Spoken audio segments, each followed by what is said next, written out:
What? Întrebările la ambasadă. What's your name? How old are you? My name is Sergey. I am 19. What's your first name? My first name is Sergey. What's your last name? My last name is Stog. Întrebarea numărul 2. Where do you study? I am studying at Academy of Economic Studies. What's your faculty? My faculty is General Economy and Law. My major is Law. Întrebarea numărul 3. Why do you want to participate in this work and travel program? I want to participate in this program because I want to work and travel in USA. Întrebarea numărul 4. How did you know about program? I hear about this program on TV and on internet. Întrebarea numărul 5. How much did you pay for the program? I used to pay $799. Întrebarea numărul 6. Who paid for the program? Who sponsored you? My parents paid for this program. They sponsored me. Where do your parents work? My mother is teacher. My father is mechanic auto. Întrebarea numărul 8. Who is your American sponsor? My American sponsor is the name of the company. Întrebarea numărul 9. What place would you like to visit in USA? Răspunsul. I would like to visit Boston, New York and Miami. Întrebarea numărul 11. What is your purpose of your visit in USA? Răspunsul. My purpose is to make some money, to make new friends, to visit nice places, to improve my English. Întrebarea numărul 12. Do you have relatives or friends in USA? I don't have any relative or friends in USA. Întrebarea numărul 13. Are they legally or illegal? Răspunsul. They are legal. Întrebarea numărul 14. Where are you going in USA? In what city, state? Răspunsul. I going in Maine, the town Algonquin. Where are you going to work? What is going to be your duties? Răspunsul. I going to work to Charlie's restaurant. I going to prep and to cook food. Make salads. Întrebarea numărul 16. What job are you going to have in USA? Răspunsul: I will work cooker. Întrebarea numărul 17.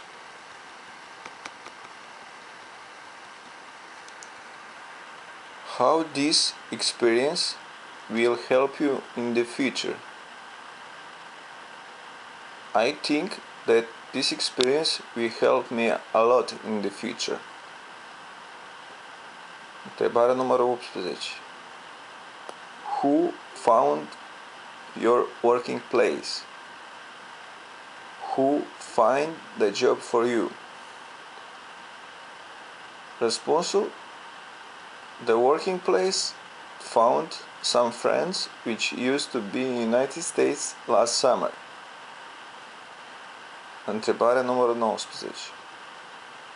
Why do you want to go in USA? Răspunsul: I want to go in USA to make some money and to improve my English, to make some new friends and to visit nice places. Întrebarea numărul 20. How long are you going to stay in USA? Răspunsul: I going to stay there 4 months.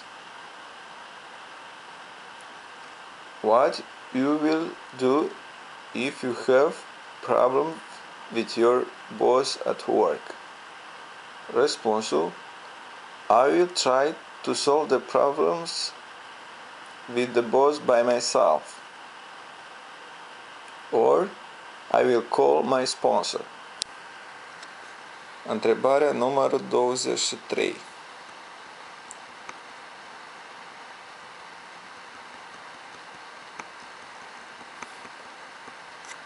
What you will do if you have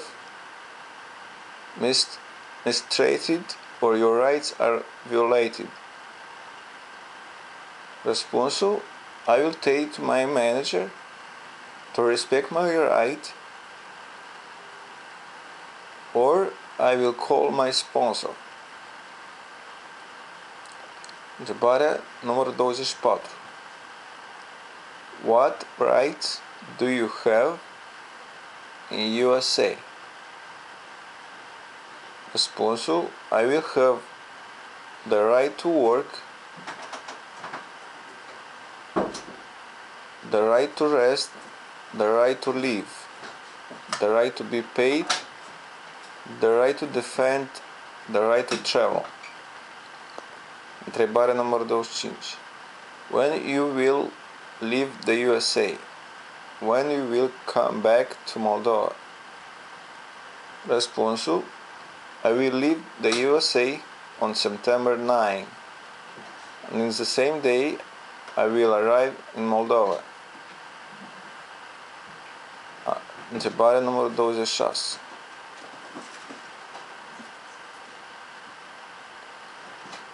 Are you married? Do you have children? Răspunsul: I'm single. I don't have any children. Întrebarea numărul 27. What you will do after you will come back to Moldova? When I will come back to Moldova, I will continue my studies and I will take some English courses. Întrebarea 28. Do you have brothers and sisters? Are they participating in such programs? Răspunsul: I have just one brother. His name is Yuri, but he never participated in this program. Întrebarea numărul 30. Do you live with your parents? Răspunsul: Yes, I live with my parents. My mother's name is Maria, and my father's name is Andrew. I live alone because I'm studying in Chișinău, but they living in village. Aici mai pe scurt poate fi my mother's name is Maria, my father's name is Andrew. I'm living alone because I'm studying in Chișinău. They live in village. Întrebarea 31. Have you ever been abroad? Where and when?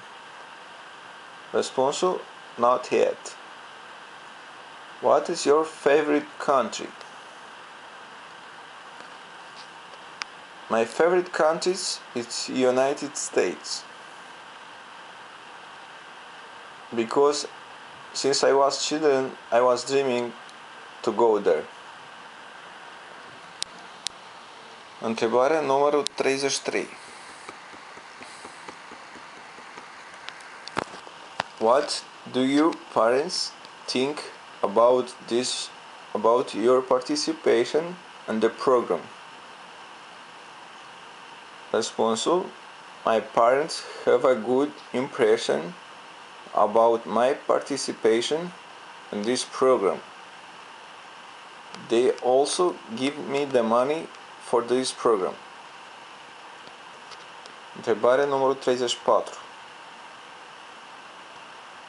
Do you have a job? If yes, where and what? Răspunsul: yes, I have a part-time job. I work in gardening. I take care about cars from parking lot. Întrebarea numărul 35.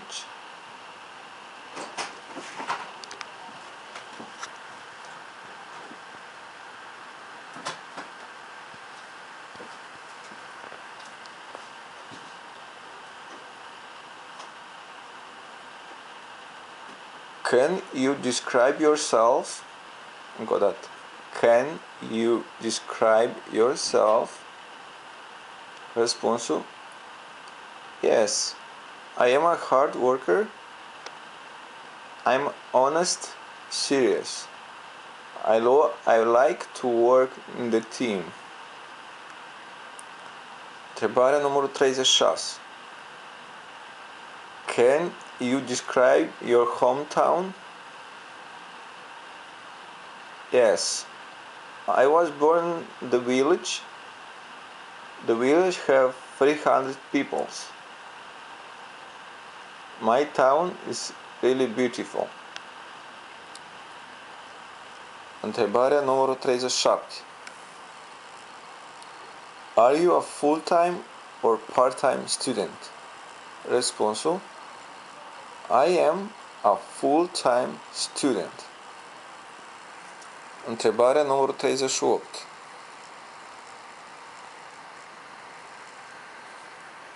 What year are you in? I am in the first year. Întrebarea numărul 39. When are you going to graduate? Răspunsul: I going to graduate in 2016. Întrebarea numărul 40. Will you have problems at your university if you will come back late? Răspunsul: I will try to not come back late. If I will come till my visa will expire. I don't think so that I will have problems. Nu, a ieșit prea complicat. Mai pe scurt, întrebarea 40. Răspunsul: I will have problem, încă o dată, întrebarea 40. Will you have problems at your university if you come back late? I will have problems at university if I will come back late, but I will come back till 9 September, till my visa will expire. Întrebarea 41. La întrebarea 40 poți să răspunzi doar cu yes. Întrebarea 41. What are you going to graduate? Răspunsul: I will graduate law. What's your plans for the future? Răspunsul: I want to graduate my university and then I want to work as a lawyer in my country.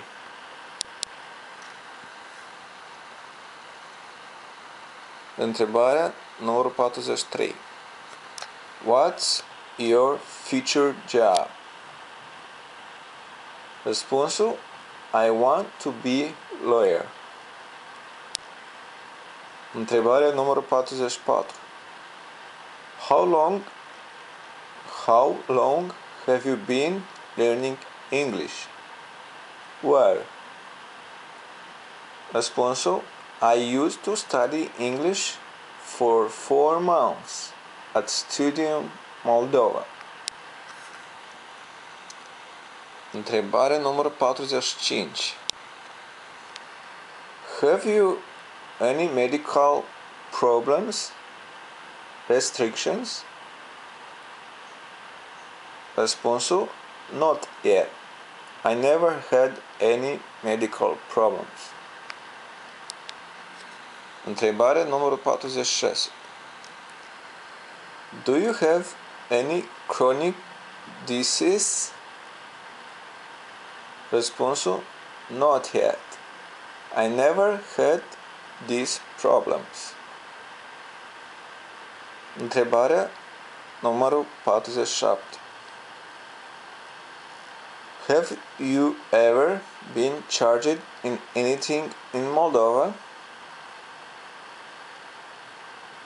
Răspunsul: not yet. I never had this kind of problems. Întrebarea numărul 48. Did you complete the DS 160 by yourself? What problems did you have in completion? Yes. Răspunsul: yes, I complete by myself. I didn't had any problems. Întrebarea numărul 49. What is the name of rector of your university? Răspunsul: the name of the rector of my university is Grigori Belostechnic. Întrebarea numărul 50. What is average grade? My average grade is 8.8. Astea sunt toate întrebările. Acum îți spun întrebările la care să tragi atenție.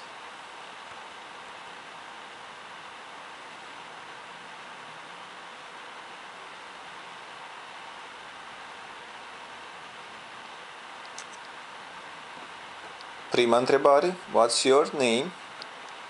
Trebuie să știi cum se numești. Întrebarea numărul 2, where do you study? Trebuie să știi unde înveți.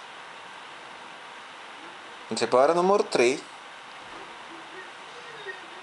trebuie să știi, deci participi în program. Întrebarea numărul 5, trebuie să știi cât ai plătit pentru program.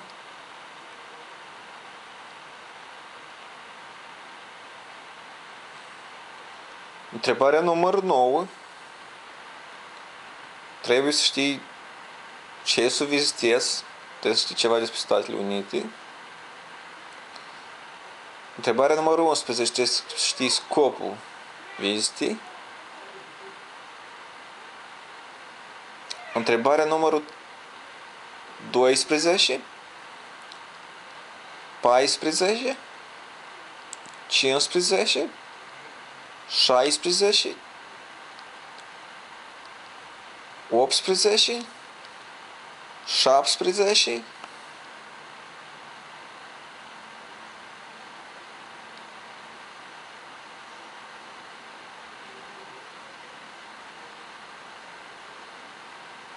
întrebarea numărul 20, întrebarea numărul 21,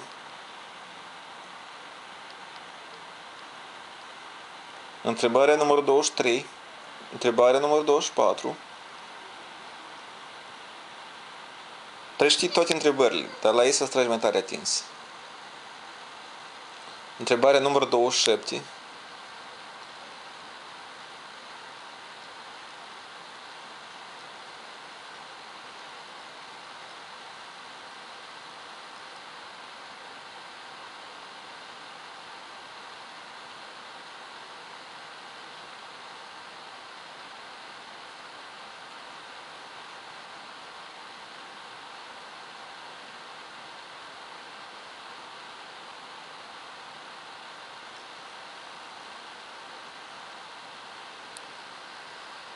Întrebarea numărul 42.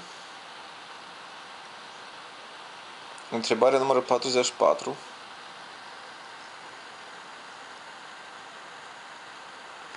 Întrebarea numărul 49 și întrebarea numărul 50. În cazul în care tu la ambasadă nu ai să înțelegi o întrebare, te adresezi. Excuse me, can you repeat the question one more time? Și aici înseamnă scuzați-mă, puteți să repetați întrebarea încă o dată? Sau poți să te adresezi, excuse me, repeat please the question one more time. Tot aceeași. Când intri la ambasador, îi spuneți hi, how are you, sir? El să-ți răspunde good, how are you? Tot să răspunzi good. O să zâmbești în timpul conversației și atunci când intri în cabinet.